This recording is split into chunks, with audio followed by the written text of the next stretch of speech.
Hi guys, welcome back to my amazing kitchen. And if you are new here, kindly click on that subscribe button right now and join the amazing family today.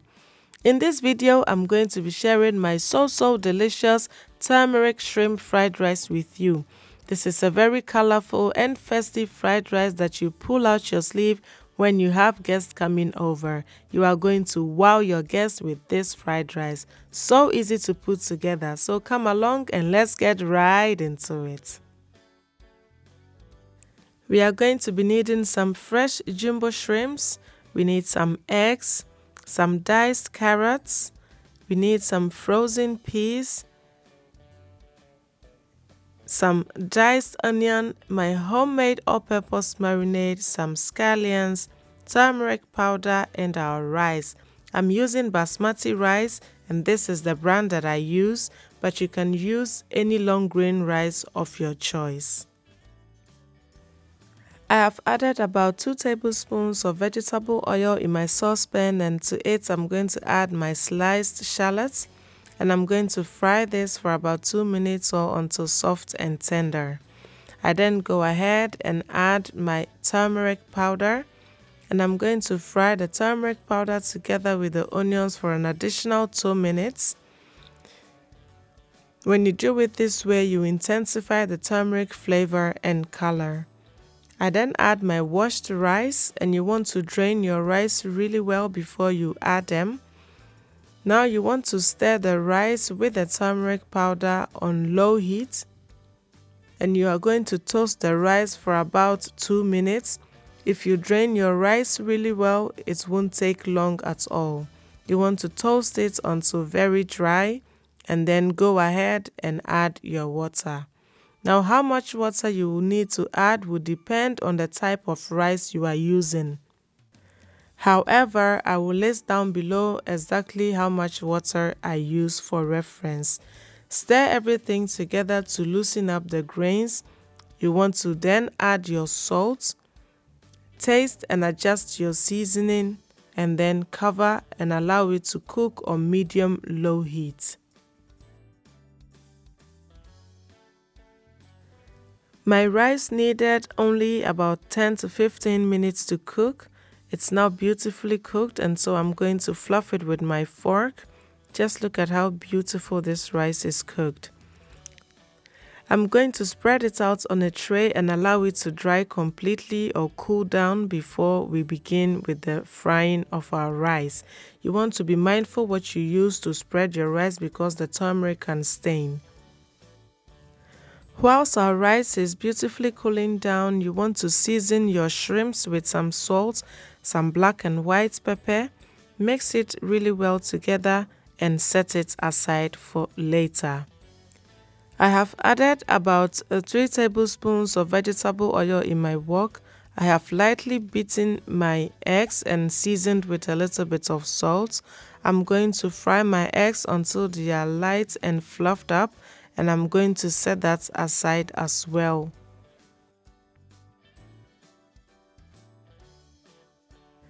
With the remaining oil, I'm going to cook my shrimp, and I'm going to do that for 2 minutes per side. These are really jumbo shrimp, so you want to cook it really well. You don't want the middle to be very raw and glassy. Now I'm going to turn it over after 2 minutes and cook the other side as well. When the shrimps are nice and beautifully cooked, I'm going to scoop it out and set that aside as well.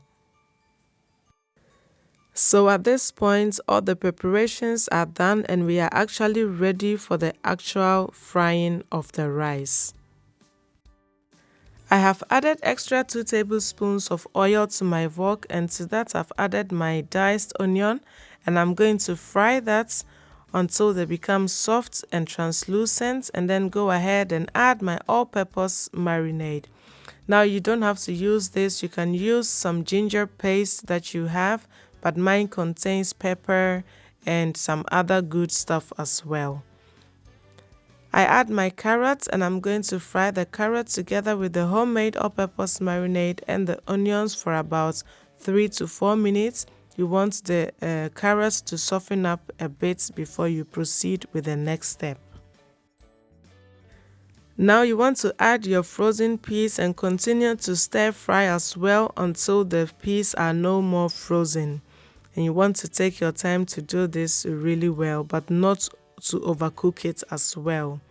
Next, you want to go ahead and add your rice, which is now completely cooled, and continue to stir fry until the rice is evenly distributed with the vegetables.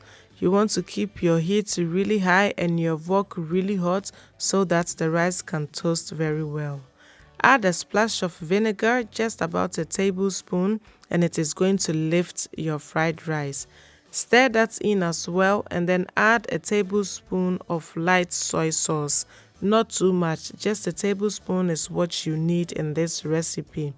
You want to stir fry that as well until it is completely mixed with the rice. Our fried rice is coming together very beautifully, and all we need to do is to reintroduce our eggs and our shrimps. The shrimps are so juicy and so fresh. It complements the dish really well. We want to stir fry this, toss it around until the shrimps and the eggs are evenly distributed. Just look at how gorgeous our fried rice is looking, and we are not even done yet. Is your mouth watering already? Well, have some patience. We need to add our scallions and stir fry that as well. We are almost done. Once the scallions are nicely stir fried and evenly distributed, we are going to go ahead and drizzle some sesame oil on the rice. The sesame oil really finishes the dish. I think it's a must. If you have it, do well to add it. You just need a tablespoon. And just like that, and in no time at all, our delicious turmeric shrimp fried rice is ready to be devoured. Yes, we are coming to devour this. We worked really hard for it. Anamebua. This is what we call in Chichewa special. I hope you are really inspired by this video to try this easy and simple turmeric fried rice, and I'm sure you are going to love it. And let's pray that Corona leaves us really quick so you can have your guests over and serve them this delicious fried rice. So until I come your way next time with another amazingly delicious recipe, please remember that cooking should always be fun and exciting. So try to cook each meal with love and see it radiate through the hearts of your family. Thank you so much for watching, guys, and see you in my next video. Bye.